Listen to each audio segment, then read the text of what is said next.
The dog was going to die. Priya Shen knew it the moment she saw the man's arm come up. That particular arc, that specific angle, the way his wrist locked before the downswing. She had seen that motion before, in Kandahar, in the back of a field tent with no electricity and one working suture kit. She knew what came after that kind of movement. She also knew she had maybe 2 seconds to do something about it. The parking structure under Fort Holloway Medical Center smelled like oil and cold concrete, the way all hospital garages do, a specific kind of gray that clings to your clothes. Priya was finishing a double shift, 12 into 14, into something she'd stopped counting around hour 9. Her lanyard was flipped backward, her stethoscope still around her neck out of pure habit. She had been thinking about nothing, thinking about the specific kind of nothing that comes after a long shift. That hollow, pleasant emptiness where you don't think about the patient in Bay 4, or the family in the hallway, or the paperwork with your name on it. Just the car, just home, just silence. That was when she heard the dog, not barking, something lower than barking.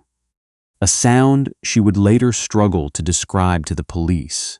Between a whine and a warning, she said, and even as she said it, she knew that wasn't quite right. She had turned before she thought to turn. That's how she knew it was old instinct, not a decision. Combat teaches your body things your mind takes months to catch up to. The man was maybe 40 feet from her. He had a vet service dog on a short leash, a Belgian Malinois, dark-muzzled, vest still on, and was trying to wrench the leash from the hands of the man holding it. The veteran was on the ground. She didn't know how he got there. Maybe he stumbled. Maybe he was shoved. What she saw was a man in his 50s on the concrete. One leg stiff in the way legs go stiff after they're no longer the original leg, trying to hold onto a leash that was being yanked out of his grip. The attacker had a knife, a folding blade already open. What Priya did next was not brave in the way people would later call it brave. Brave implies deliberation, implies choice. What she did was step forward, that was all. She stepped forward the way she'd learned to step toward the problem. In a field hospital, in a triage unit, in every shift where there wasn't enough of anything except need, you step toward it. That was the training. That was the instinct. That was the only thing she knew. She stepped forward, and the man's arm came down, and she raised hers to block it. The first cut caught her across the forearm. She felt it the way you feel ice, cold before hot, a pressure before pain. The second one was worse. The third one she barely registered at all. She was not a soldier anymore. She had been, once Army combat medic, 2 deployments, enough of the real thing to know that the movies get it almost completely wrong. But she was standing in a hospital parking garage in Fort Worth, Texas, in a pair of clogs that weren't designed for any of this. And she was between a dog and a knife, because there was nowhere else to be. The dog's name was Huck. She didn't know that yet. Sergeant First Class Dennis Bricard had been medically separated from the 75th Ranger Regiment 14 months prior. Left knee, mostly, though that wasn't the full accounting. There was also the hearing in his right ear, the shoulder that no longer tracked correctly, and some things that didn't show on imaging, but that his VA psychiatrist had very carefully documented over 16 sessions. He had a file. He had a prescription. He had an apartment in Fort Worth with a view of the parking structure he used to be able to walk across without thinking about it. He had Huck. The Army's working dog program had a secondary placement track.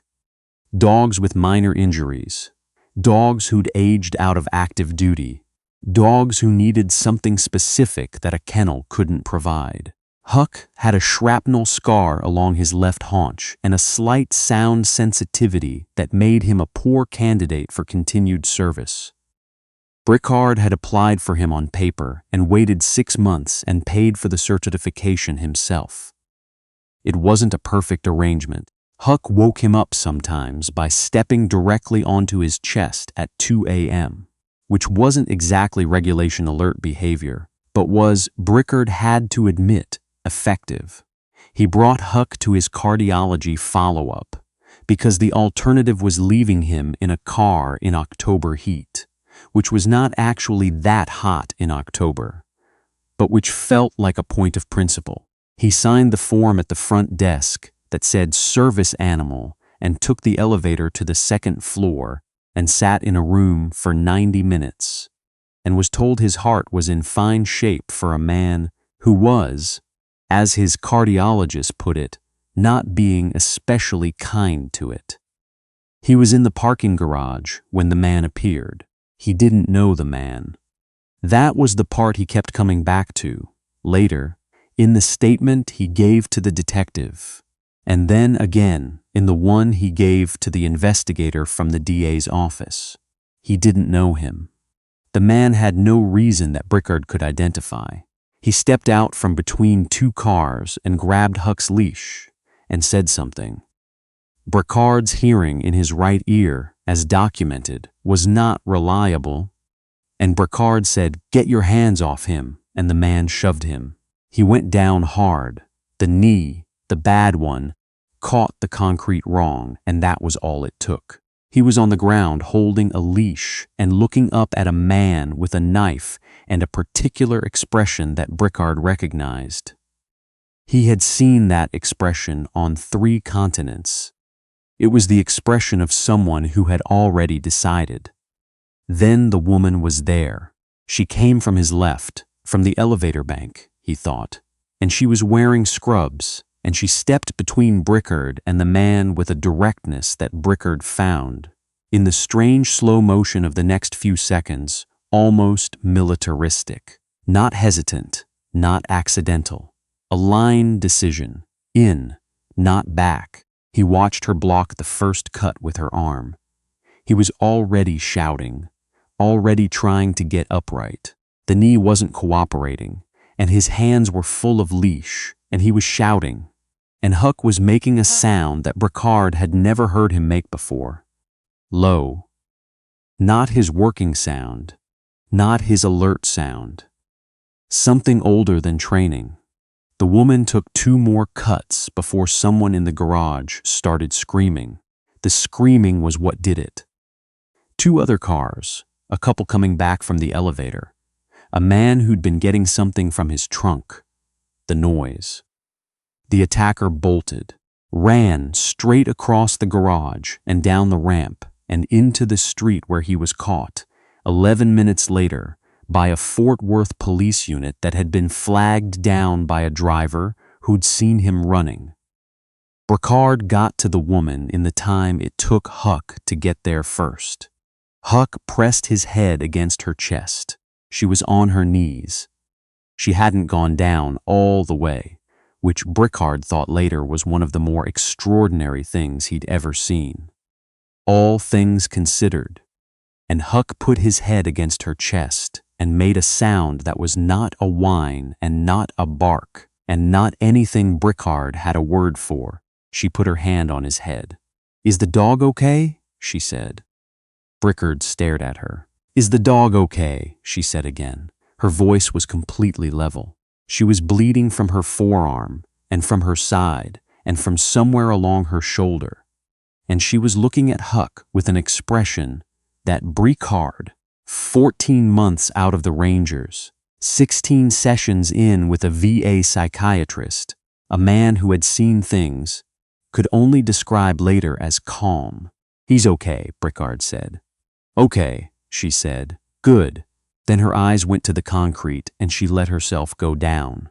Priya Shen had grown up in Fremont, California, the second daughter of an ER physician and a civil engineer, which meant she had learned 2 things very early: that emergencies were solvable problems, and that infrastructure was what held the rest of it up.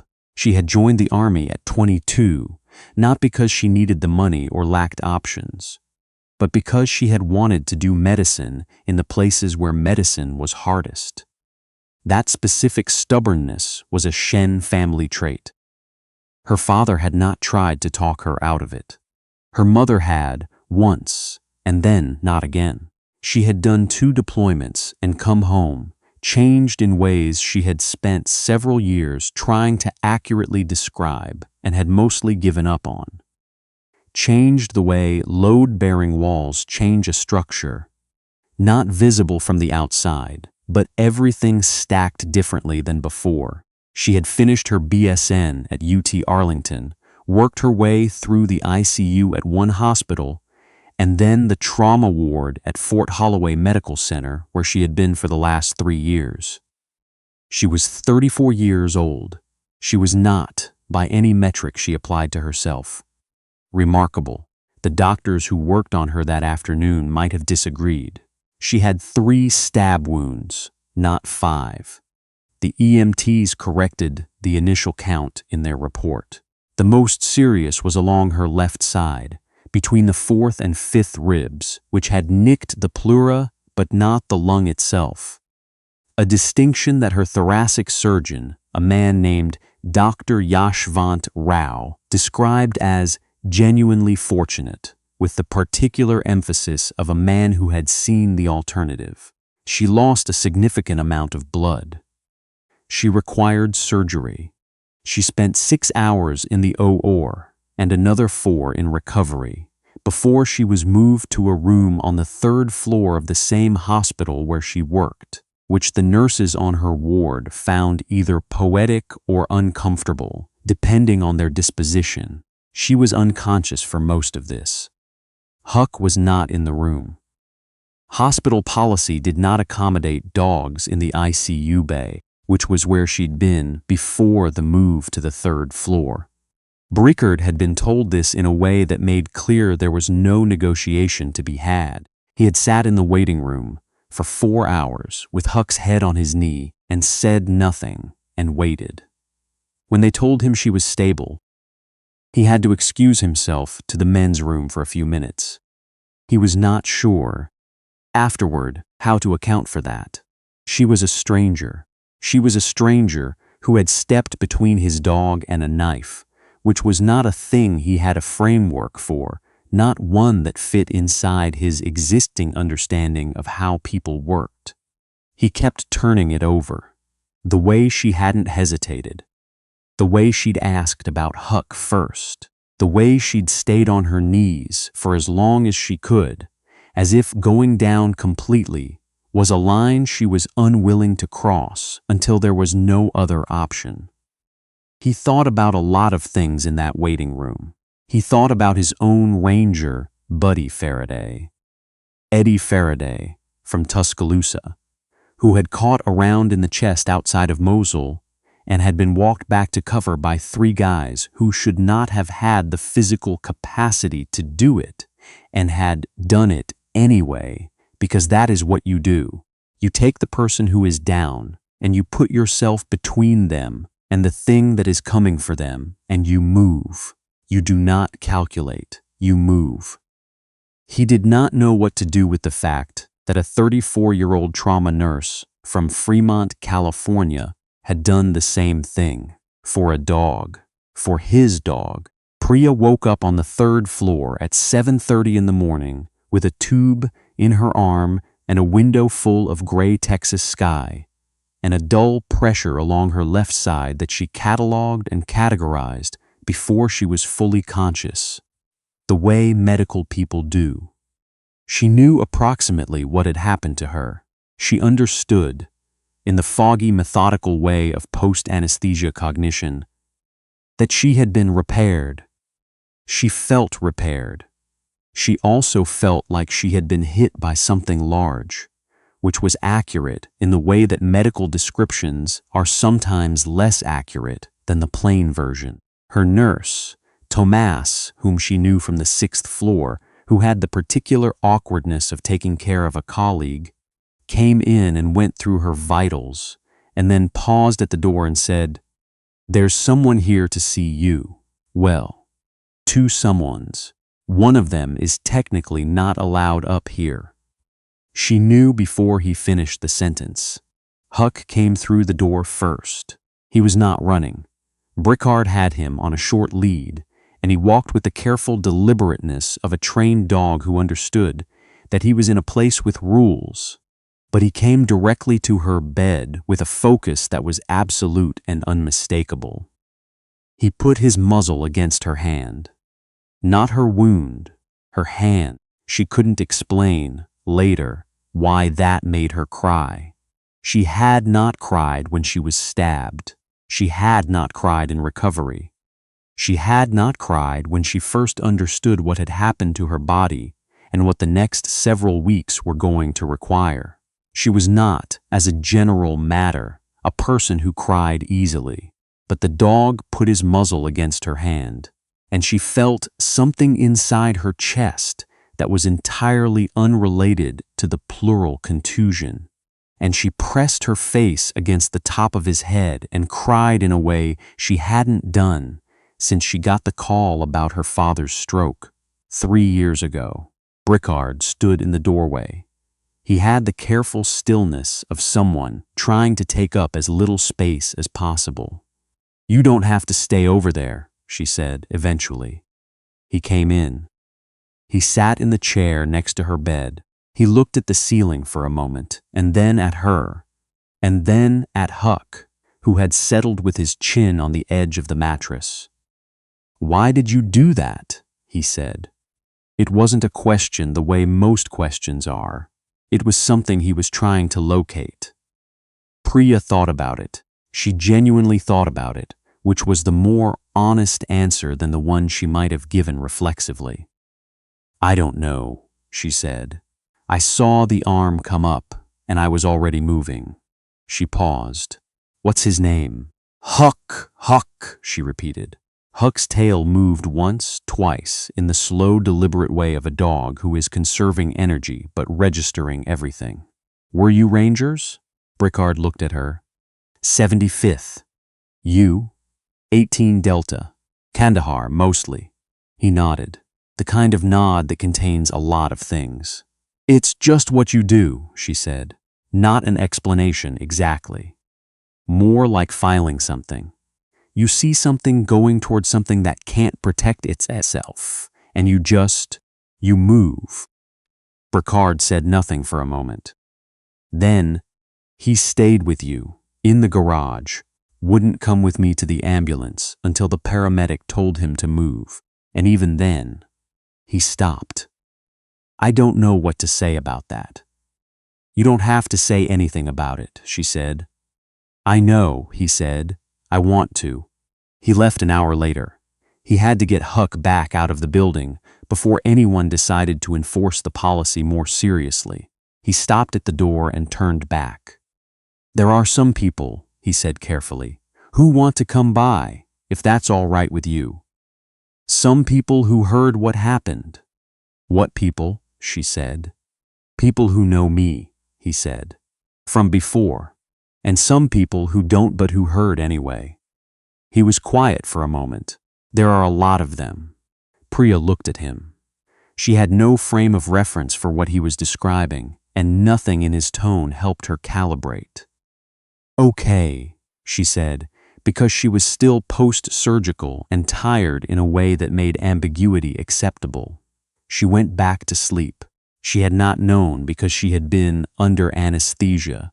That word had moved. Bricard had called Eddie Faraday from the waiting room, because Faraday was the person he called. Faraday was in Huntsville, and Faraday was retired, and Faraday had approximately 1,100 people in his phone that he had collected over the course of 22 years of service and a subsequent decade of veteran advocacy work. Faraday had made 4 calls, which had become 12 calls, which had become a group message that was a very long chain. What Priya did not yet know was that the Fort Worth veteran community was, in fact, a community. She understood this intellectually. She had worked at the VA satellite clinic for 8 months before Fort Holloway. She had seen the networks, the buddy systems, the informal coordination that filled the gaps in formal support. But she had not experienced it from the inside of it. She had been on the inside of a knife attack on behalf of a veteran's service dog, which, it turned out, constituted admission. By the time she woke up from her second full night's sleep in the hospital, the third-floor nurse's station had received 4 bouquet deliveries, 2 fruit baskets, a card that appeared to have been signed by approximately 70 people on both sides, and a plate of cookies from someone named Mrs. Aldane Faraday, which Tomas ate 2 of, before remembering they weren't for him. Outside of the hospital, in the visitor parking area, the number was different. They had started arriving the morning after. Quietly, which is not how people imagine large groups of veterans assembling, but quietly is how it tends to happen. A few cars, a few men standing in the cold in the way men who have stood in much colder places stand. Someone had made a sign, handwritten, not printed, that said, "We stand," with you in letters that were not particularly neat, but were very clearly meant. By noon, there were more cars. By 2 in the afternoon, there were enough that the hospital's facilities manager came out and then came back in and called her supervisor. No one was disruptive. No one demanded entry. They stood in the parking area in the October gray, and they stood there like people who understood how to wait. Bricard had not organized it. He said this to the facilities manager and to the hospital's patient liaison and to the detective who called to ask, and all 3 of them seemed to find it difficult to believe, but it was true. He had made 1 call. The rest of it was the network, doing what the network does when one of its own, or someone who had just become one of its own, needed something.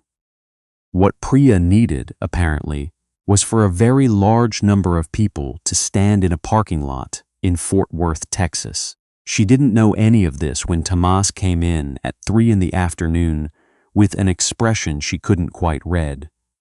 "You should probably look out your window," he said. She was still moving carefully, the sides still tight and sore, but she got herself to the window. 3rd floor. Looking down at the visitor lot, she was quiet for a long time. She had seen formations before. She understood what it meant when people who had been trained to stand in a particular way chose to stand that way. It was not casual. It was not coincidental. It was a choice being made by every person out there. A specific and deliberate choice about where to put their body and what that placement meant. There were not 200 of them. There were more. Some in uniform, some not. Some young enough that she wondered what branch, what years, what they'd seen. Some old enough that she stopped wondering and just looked. A few women near the right side of the lot, A man she would later be told was a retired colonel, standing without any particular distinction from the men around him. Because that is what retired colonels who have learned something do. They were all facing the building. She pressed her hand against the glass. She was not going to cry again. She had cried once into a dog's fur, and she felt that was her allocation for the week. She cried again. The man who had attacked Bricard and gone for Huck and cut her 3 times in a parking garage was named Calvin Pruitt. He was 31 years old and had 2 prior arrests, one for assault, one for a charge that had been reduced and pled down, the detective assigned to the case. A woman named Sergeant Lucia Montez, who had a flat, careful manner that Priya immediately respected, told her this in the kind of language that was designed to convey information without conveying how much additional information existed. "He had a history with the parking facility," Montez said. "We're still building the picture. Will he be charged with the full account? Priya asked. Montez looked at her directly.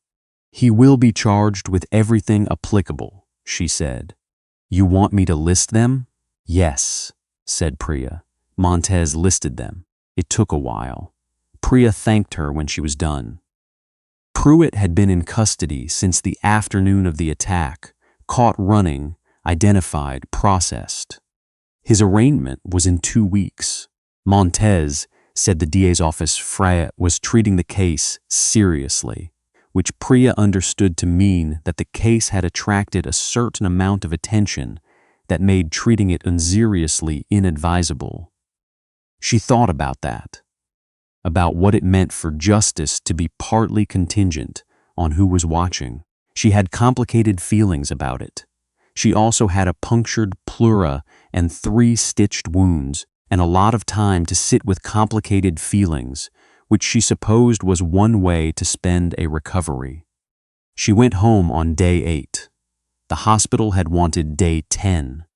She had negotiated, which her attending, a woman named Dr. Rosario Tan, found unsurprising and annoying in equal measure. You are a terrible patient, Tan told her, in a tone that meant you're going to be fine. I'm a great patient, Priya said. I'm just also a nurse. Those things are not compatible, said Tan. She was discharged with a wound care protocol she could have written herself, and a follow-up schedule, and a list of restrictions that she mentally filed and then selectively consulted. Her sister, Devika, drove up from San Antonio to stay with her for the first 2 weeks. Devika was a corporate attorney and did not have Priya's medical knowledge, but had an organizational capacity that made hospitals look casual, and within 4 hours of arriving had restructured the apartment, stocked the refrigerator, labeled the medications, and set 17 alarms on her phone. You are a catastrophe, Devika said by way of greeting. I know, said Priya. You could have just kept walking to your car. I know. Devika looked at her for a long moment. She had their father's eyes, the same dark steadiness. Would you do it again? Priya thought about it, thought about the arm coming up, the 2 seconds. The decision that was not a decision. I don't think I know how not to, she said. Devika made a sound that was not quite a sigh. I know, she said. I know you don't. She picked up Priya's bag. Come on, let's get you home. Bricard came by twice during her recovery. He brought Huck both times, which was not a question but a fact. And Huck went to her immediately and settled against her leg with the focused proximity of a dog who had filed her in a specific category and was not revising that classification. The second visit, Bricard brought coffee, which Priya's wound care protocol did not technically prohibit, and which she drank without consulting the restrictions. They talked for a while about nothing in particular. The case, the follow-up, the way the veteran community had apparently organized itself, with an efficiency that neither the hospital administration nor the city of Fort Worth had anticipated. Someone had written a piece for the local paper. Someone else had written a longer piece for a veteran-focused publication. Priya had declined 2 interview requests and was preparing to decline a third. You don't want the attention, Bricard said. Not a question. I want my side to finish healing, she said. He laughed. It was the first time she'd seen him laugh. It changed his face in a way she hadn't expected. Can I ask you something? She said. Yeah. In the garage, when I went down. You said Huck stayed. He stayed, Bricard confirmed. The whole time? He wouldn't move until they had you loaded. He was quiet for a moment. I had to stay because he wouldn't come without me, which meant I was there when they worked on you. I want you to know I would have stayed anyway. Priya looked at him. She believed him. She was not sure entirely what to do with that, but she believed him. "He's a good dog," she said. "He's the best dog," Bricard said. There was nothing complicated in his voice when he said it. Just the plain fact of it. "He's the best dog I've ever known." Huck looked up at the sound of his voice. His tail moved, twice, slow. 3 months later, Priya went back to work. She was cleared by Dr. Tan with the specific instruction that she was not to be in any parking garages alone until she had completed the recommended follow-up with the hospital's employee support counselor, which Priya agreed to and meant. She had done 6 sessions. She was doing a 7th. She had also, at Devika's insistence and against her initial resistance, joined a veteran peer group that met on Thursday evenings at a community center off Camp Bowie Boulevard. She had expected it to feel obligatory. It did not feel obligatory. It felt like something she had needed for longer than she'd been willing to admit. Bricard was in the group. She had not known that when she joined. She had considered, briefly, whether this made things complicated and decided it made things less complicated, not more. There were things you could say in a room like that to people who had been in certain places that you couldn't say anywhere else. And she had been saying them into a void for 3 years, and now she wasn't. She drove to work on her first day back in the early morning when the parking structure was still quiet, and she sat in her car for 2 minutes with her hands on the wheel, and then she got out. She took the elevator. She walked to the trauma ward. She put on her lanyard and clipped her badge and went to the nurse's station where the night shift was wrapping up. "Hey," said a nurse named Clark, who had sent her a card signed by the entire ward. "You ready?" Priya looked at her hands. The forearm had healed cleanly. The scar was there. It would be there. But the arm worked the way it was supposed to work. She felt the familiar weight of the stethoscope, the familiar smell of the ward, the familiar low hum of a place that was always in motion, always managing the gap between what the body could survive and what it couldn't. "Yeah," she said, "let's go." She did not think of herself as brave. She had never thought of herself as brave, and the last 3 months had not changed that assessment. What she thought of herself was capable, trained, oriented toward the problem instead of away from it. These were not glamorous qualities, and she had not acquired them glamorously. She had acquired them in tents and field hospitals, and on 12-hour shifts and 16 sessions with a VA counselor and 1 Thursday evening group off Camp Bowie Boulevard where you could say the real things out loud. She thought sometimes about the moment in the garage. She replayed it not obsessively, but occasionally the way you turn a coin over in your pocket.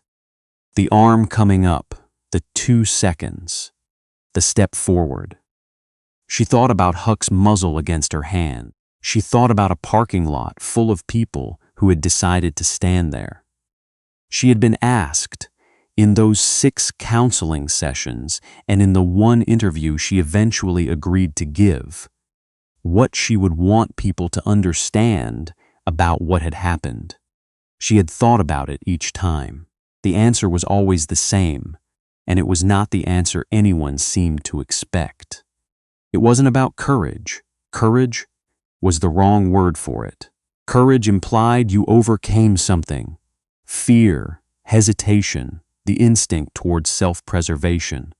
She hadn't overcome anything. She had simply moved in the direction of the thing that needed help, because that was what her body knew how to do, and she had never unlearned it, and she hoped she never would. Huck had a new toy. Bricard had texted her a photo of it the night before. Some kind of rope thing, already destroyed, Huck looking extremely satisfied with himself.